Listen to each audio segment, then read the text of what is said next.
ছাব্বিশের আগে এসআইআর ইস্যুতে পাল্টা পথে এবার বিজেপি। মানুষকে ভুল বোঝানোর অভিযোগ এনে জেলায় জেলায় প্রচারে নামছে এবার গেরুয়া শিবির। একদিকে যখন মমতা বন্দ্যোপাধ্যায় এ নিয়ে সরব হয়েছেন, এসআইআর নিয়ে বিতর্ক তুঙ্গে, অভিষেক বন্দ্যোপাধ্যায় দিল্লি অভিযানের ডাকও দিয়েছে, সেখানে এবার পাল্টা পথে নামছে বিজেপি। মানুষকে ভুল বোঝানোর অভিযোগ এনে জেলায় জেলায় প্রচারে নামছে এবার গেরুয়া শিবির। 2002 সালে আমাদের শেষ রিভিউ হয়েছিল।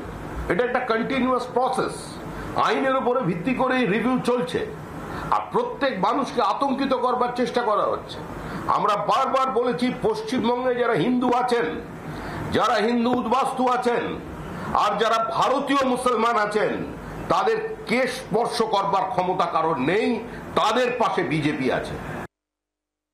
এই বিষয়ে আমাদের শীর্ষ নেতৃত্ব মাননীয় মমতা বন্দ্যোপাধ্যায় এ বিষয়ে যা বলার প্রকাশ্যে বলেছেন।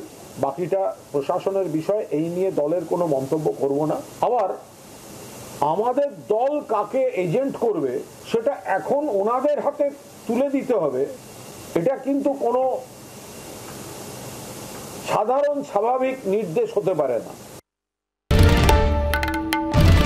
বাংলার আওয়াজ, বাঙালির আবেগ, জি 24 ঘন্টা।